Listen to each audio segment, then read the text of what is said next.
कभी कभी बहुत बेकार पड़ी हुई और बहुत पुरानी पड़ी हुई चीज़ें भी हमारे लिए बहुत ज़्यादा कारआमद होती हैं, जिस तरह के ये बॉक्सेस। इसी तरह से घर पे हम किस तरह से मिर्चें बना सकते हैं, बिल्कुल जी, लाल मिर्चें किस तरह से फ्रेश फ्रेश आज आपको बताऊंगी। और इसी तरह से हमारी दीवारें होती हैं बोर्ड्स के पास की, जो कि बिल्कुल ही मैली और बहुत काली हो जाती हैं, उनको हम किस तरीके से नीट एंड क्लीन करेंगे घर पे ही, बगैर किसी बाजारी क्लीनर के। इसी तरह से छोटी छोटी सी टिप्स एंड ट्रिक्स हैं जिस पे अमल करके हम अपनी लाइफ को बनाएंगे आसान। तो वीडियो को स्किप मत कीजिएगा, एंड तक देखिएगा।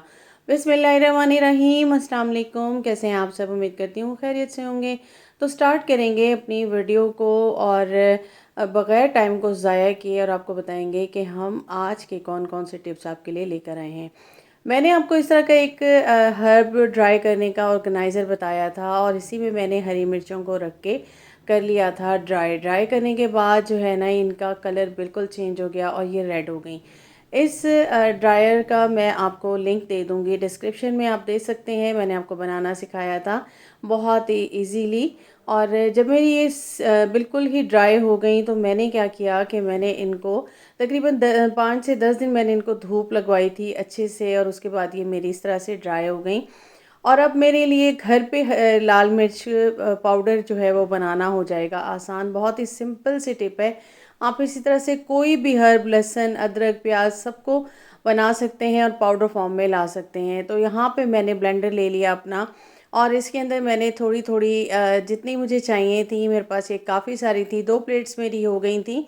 तो मैंने एक प्लेट को तो वैसे ही रख दिया कि कड़ी वगैरह के लिए काम आएंगी, और दूसरी को मैंने यहाँ पे जो है ना हाफ हाफ करके पीस लिया। अब ये पाउडर आपके सामने है, और देखिए बिल्कुल फ्रेश, कोई भी मुझे इसमें मुश्किल पेश नहीं आई। सिंपली मैंने इनको ड्राई किया था और इनको मैंने आराम से यहाँ पे पीस लिया। अब ये जो बाकी रह गई हैं, इनको भी मैं पीस लूँगी, और मेरा ये बॉक्स बन के हो गया है तैयार। बहुत ही आसानी के साथ, ना मुझे बाज़ार जाना पड़ा, ना मुझे झंझट करनी पड़ी। टाइम और पैसे दोनों बच गए। आ जाते हैं नेक्स्ट आइडिया की तरफ। तो आपके ये स्विच बोर्ड होते हैं ना, तो इनके पास इस तरह से अक्सर जो है ना वो हाथ लगते रहते हैं, और कभी हाथ साफ़ भी नहीं होते जब बोर्ड खोलते हैं, बंद करते हैं। तो ये दीवारें बहुत ज़्यादा मैली हो जाती हैं और बहुत ही अजीब सी लगती हैं। तो यहाँ पे जी मैंने ले लिया है पानी। मैंने पानी ले लिया था नीम गरम, और उसके अंदर मैं डाल दूँगी 2 टेबलस्पून जितना शैम्पू।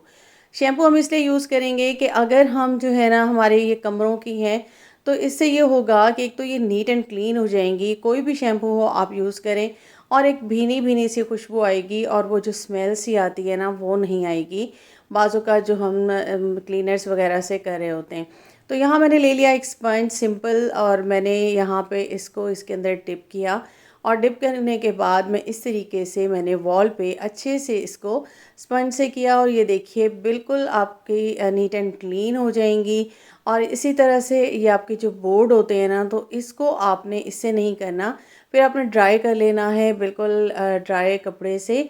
और जो ये बोर्ड्स होते हैं ना, इनको आपने जो है वो ड्राई से ही साफ़ कर लेना है। ठीक है जी, आ जाते हैं नेक्स्ट आइडिया की तरफ। तो मेरे पास ये एक कार्डबोर्ड का बॉक्स पड़ा हुआ था, और ये मेरे बर्तनों का बॉक्स था।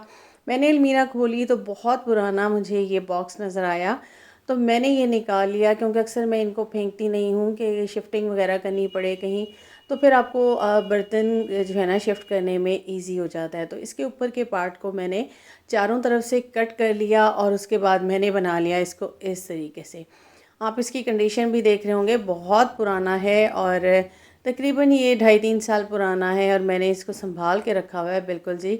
और इसको आज मैं काम में लाने वाली हूँ। पहले तो मैंने इसके चारों कट कर लिए, और उसके बाद ये मेरे पास इस तरह का फैब्रिक स्क्रैप्स थे, उनको मैंने छोटे छोटे पीसीस थे, और मैंने इनको स्टिच करके आपस में इस तरीके से जोड़ लिया था।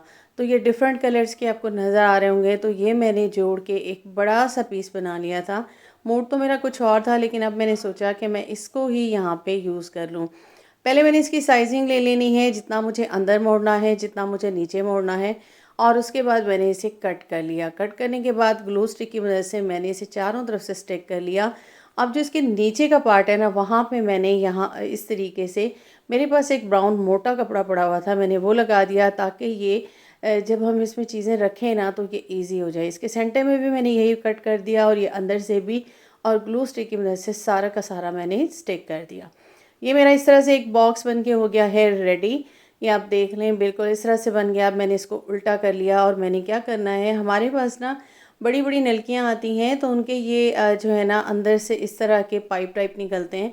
आप या तो इनको यूज़ कर सकते हैं, ये भी मेरे पास काफ़ी सारे मौजूद हैं, तो इनको मैं अक्सर यूज़ करती रहती हूँ। या फिर आप क्या कर सकते हैं, आपके पास लेमन मैक्स के ये बॉक्सेस होते हैं, आप इनको भी यूज़ कर सकते हैं। मुझे क्योंकि बहुत ज़्यादा ऊंचा नहीं चाहिए था तो मैंने यहाँ पे यूज़ किया है इन बॉक्सेस को, और ग्लू की मदद से चारों तरफ मैंने इनको लगा के स्टैंड बना दिया।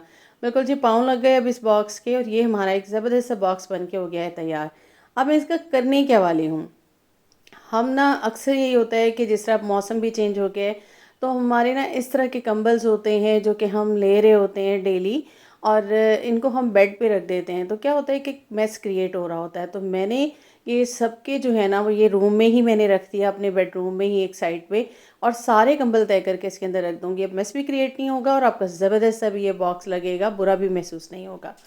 नेक्स्ट आइडिया की तरफ आ जाते हैं। तो क्या होता है कि हमारे जो फ़र्श वगैरह है ना वो अक्सर बरसात में ख़ास तौर पे बारिश हो रही होती है ना, तो अंदर बाहर आ जाके इस तरह से मैले हो जाते हैं और बहुत ज़्यादा स्पॉट्स लग जाते हैं। तो हमने क्या करना है, पानी ले लिया, पानी के अंदर मैंने डाल देना है शैम्पू। बिल्कुल जी, कुछ भी नहीं डालना, जस्ट मैंने इसमें शैम्पू डालना है 2 टेबल स्पून, और इस झाग सी बन जाएगी। पोछे को आपने अच्छे से अपने वॉश कर लेना है, उसके बाद आपने अपने कमरे में, अपने पूरे घर में इसको देना है, क्योंकि सुबह बहुत ज़्यादा बारिश हो रही थी और फिर एक अजीब सी जो है ना बसांत सी होती है, एक अजीब सी स्मेल आ रही होती है। तो इसकी वजह से आप देखेंगे कि बहुत ज़बरदस्त सी एक भीनी भीनी खुशबू भी होगी, आपके फ़र्श भी चमक जाएंगे और स्मेल भी नहीं आएगी। अब मैं इसको सारी तरफ लगा दूंगी, टेबल्स के नीचे की जो जगह होती है ना उस पर भी लगा दूंगी कि वहाँ अक्सर धूल मिट्टी होती है, तो वो भी नीट हो जाएगी। तो इस तरीके से देखिए चमक जाएगा आपका घर, और नीट एंड क्लीन और खुशबूदार हो जाएगा। नेक्स्ट आइडिया देख लेते हैं। तो हमारे पास ये फॉयल होते हैं, मैंने एक पीस ले लिया और इसको मैंने इस तरह से एक बॉल की शक्ल में बना लिया। अब मैं इसका क्या करने वाली हूँ, बिल्कुल जी, हमारे पास होती हैं हमारे सीजर्स, और हम उनको इतना ज़्यादा यूज़ कर रहे होते हैं ना तो वो उनका जो तेज़पन होता है ना वो ख़त्म हो जाता है, शार्पनेस ख़त्म हो जाती है। तो वो हमें ना कटिंग करने में काफ़ी मुश्किल पेश आ रही होती है। आपने इसको ले लेना है और जस्ट क्या करना है कि इसके जो ये एजेस होते हैं ना इनको अपने ओपन करके ना यहाँ पे और सेंटर में इसके बहुत ज़ोर ज़ोर से रब करना है। बॉल हमने मोटी सी इसलिए बनाई थी ताकि हमें हमारे हाथों को भी ना लगे। और आप इसको जब 5 से 6 मिनट इस तरह से करेंगे, ये देखिए बिल्कुल ये शार्प हो चुकी है और ये आपको नज़र भी आ रही होगी, और उसके बाद अब आप जब कटिंग करेंगे ना तो आपको मुश्किल पेश नहीं आएगी। बिल्कुल जी, सारे काम हो गए थे मेरे, और बारिश बहुत ज़्यादा थी, और उसके बाद जो है आपको पता है कि बिल्कुल सेहन वगैरह ख़राब हो जाते हैं। तो यहाँ पे बिल्कुल अभी भी मौसम बना हुआ है, मैंने सारे काम कर लिए थे।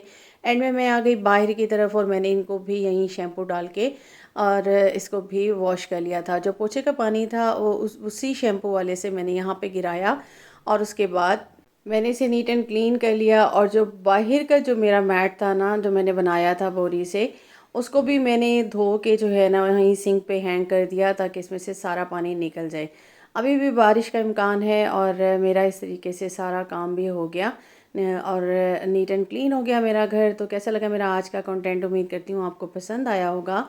पसंद आया हो तो काइंडली मेरे चैनल को सब्सक्राइब कीजिएगा, बेल आइकॉन को प्रेस कीजिएगा। अपना रखिएगा बहुत ज़्यादा ख्याल, मुझे दीजिएगा इजाज़त। अल्लाह हाफ़िज़।